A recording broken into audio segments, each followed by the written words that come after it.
ಬಳ್ಳಾರಿಯಲ್ಲಿಂದು ಜಿಲ್ಲಾಧಿಕಾರಿಗಳ ಮುಖಾಂತರ ನಮ್ಮ ರಾಜ್ಯದ ಜನಪ್ರಿಯ ಗೃಹ ಸಚಿವರಾಗಿರ್ತಕ್ಕಂಥ ಡಾಕ್ಟರ್ ಜಿ ಪರಮೇಶ್ವರ್ ಸಾಹೇಬರಿಗೆ ಒಂದು ಮನವಿಯನ್ನ ಕೊಡ್ತಾ ಇದ್ವಿ. ವಿಷಯ ಏನಪ್ಪಾ ಅಂತ ಹೇಳಿದ್ರೆ, ಈ ನಾಡಿನ ಅಸ್ಮಿತೆ, ಈ ನಾಡಿನ ಸಾಂಸ್ಕೃತಿಕ ರಾಯಭಾರಿ ಆಗಿರ್ತಕ್ಕಂಥ ವರನಟ ಡಾಕ್ಟರ್ ರಾಜ್ಕುಮಾರ್ ಅವರ ಬಗ್ಗೆ, ಅವರ ಪುಣ್ಯಭೂಮಿ ಬಗ್ಗೆ ಮಾತಾಡಿರ್ತಕ್ಕಂಥ ಒಬ್ಬ ನೀಚ, ಅವನೊಬ್ಬ ಕಳ್ಳ, ಅವನೊಬ್ಬ ಸಂಸ್ಕೃತಿನೇ ಇಲ್ದಿರ್ತಕ್ಕಂಥ ಒಬ್ಬ ವ್ಯಕ್ತಿ.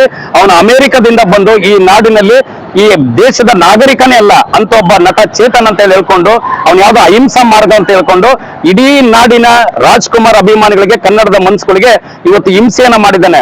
ಇವನು ವಿಚಾರ ಏನಪ್ಪಾ ಅಂತ ಹೇಳಿದ್ರೆ, ಪಕ್ಕದಲ್ಲಿರ್ತಕ್ಕಂಥ ನಮ್ಮ ವಿರೋಧಿ ರಾಷ್ಟ್ರವನ್ನ ಪಾಕಿಸ್ತಾನಿಗೆ ಜೈ ಅಂದ್ರೆ ತಪ್ಪೇನು ಅಂತ ಅನ್ನತಕ್ಕಂಥ ಪ್ರಶ್ನೆ ಮಾಡ್ತಾನೆ. ಇಂಥ ಒಬ್ಬ ನೀಚಿನ ಭಾರತ ದೇಶ, ಕರ್ನಾಟಕ ಗಡಿಯಿಂದ ಇವನ್ನ ಗಡಿಪಾರು ಮಾಡಿ ಅಂತೇಳಿ ಕೇಂದ್ರ ಸರ್ಕಾರಕ್ಕೆ, ರಾಜ್ಯ ಸರ್ಕಾರಕ್ಕೆ ಒತ್ತಾಯ ಮಾಡ್ತಾ ಇದೀವಿ. ರಾಜ್ಕುಮಾರ್ ಅಂತ ಹೇಳಿದ್ರೆ ಕರ್ನಾಟಕದ ಸಾಂಸ್ಕೃತಿಕ ರಾಯಭಾರಿ. ಇವತ್ತು ಕರ್ನಾಟಕದಲ್ಲಿರ್ತಕ್ಕಂಥ ಎಲ್ಲ ಏನು ಒಂದು ಕ್ರೀಡಾಂಗಣಗಳು ಅಭಿವೃದ್ಧಿ ಆಗಿದ್ರೆ ಅದು ವರನಟ ಡಾಕ್ಟರ್ ರಾಜ್ಕುಮಾರ್ ಅವರ ಒಂದು ಸಹಾಯ. ಅದು ಬಿಟ್ಟು ರಂಗಮಂದಿರಗಳು ಏನಾದ್ರೂ ಅಭಿವೃದ್ಧಿ ಆಗಿದ್ರೆ ಡಾಕ್ಟರ್ ರಾಜ್ಕುಮಾರ್ ಅವರ ರಸಮಂಜರಿ ಕಾರ್ಯಕ್ರಮದಿಂದ ಕೊಟ್ಟಂತ ಕೊಡುಗೆ.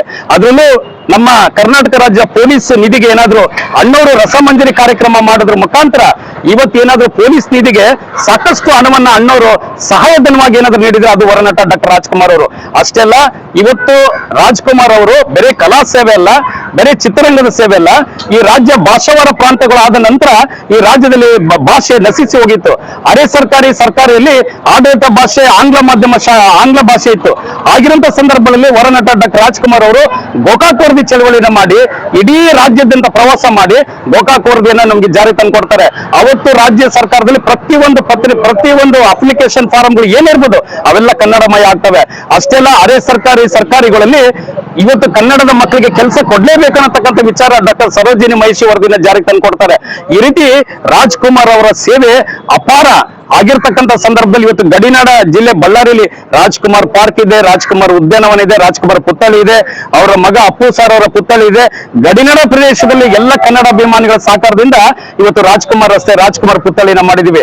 ಅಷ್ಟೆಲ್ಲ ರಾಜ್ಯದಲ್ಲಿ ಏನಾದ್ರು ಇವತ್ತು 6,500 ಸಾವಿರ ಪುತ್ಥಳಿಗಳು ಏನಾದ್ರು ನಿರ್ಮಾಣ ಆಗಿದ್ರೆ ರಾಜ್ಕುಮಾರ್ ಮಾಡಿದಂತ ಅಪಾರವಾದ ಕೊಡುಗೆ ಈ ನಾಡಿಗಿರೋದ್ರಿಂದ ಇವತ್ತು ಹೇಳ್ತಾ ಇದೀವಿ. ನಟ ಚೇತನ್, ನಿನ್ಗೆ ಹೇಳಕ್ ಇಷ್ಟಪಡ್ತೀವಿ, ಇದು ಇಲ್ಲಿಗೆ ನಿಲ್ಲಲ್ಲ. ನೀನು ಬಹಿರಂಗವಾಗಿ ಅಣ್ಣವರ ಜನ್ಮಭೂಮಿ ಹತ್ರ, ಪುಣ್ಯಭೂಮಿ ಹತ್ರ ಹೋಗ್ಬಿಟ್ಟು ನೀನಲ್ಲಿ ಅವರಿಗೆ ತಪ್ಪಾಯ್ತು ಅಂತ ಕ್ಷಮೆ ಕೊಡಿದ್ರೆ ಈ ರಾಜ್ಯದ ಜನತೆ ಸುಮ್ಮನೆ ಇದೀವಿ.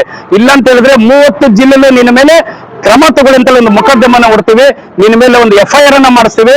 ನೀನು ಈ ರಾಜ್ಯದಿಂದ ಗಡಿಪಾರಾಗೋವರೆಗೂ ನೀನು ಮನೆಗೆ ಮುತ್ತಿ ಹಾಕುವಂತ ಕೆಲಸ ಕರ್ನಾಟಕ ರಕ್ಷಣಾ ವೇದಿಕೆ ಕಾವಲು ಪಡೆ ಮತ್ತೆ ಡಾಕ್ಟರ್ ರಾಜ್ಕುಮಾರ್ ಅಭಿಮಾನಿಗಳ ಸಂಘ ನಾವು ಮಾಡೇ ಮಾಡ್ತೀವಿ ಅಂತೇಳಿ ಈ ಮುಖಾಂತರ, ಮಾಧ್ಯಮದ ಮುಖಾಂತರ ತಿಳಿಸಕ್ಕೆ ಇಷ್ಟಪಡ್ತೀವಿ. ಸುರೇಶ್ ಅಂತ ರಾಜ್ಕುಮಾರ್ ಅಭಿಮಾನಿಗಳ ಸಂಘದ ಅಧ್ಯಕ್ಷರು ಮತ್ತೆ ಕರವೇ ಕಾವಲು ಪಡೆ ರಾಜ್ಯಾಧ್ಯಕ್ಷರು.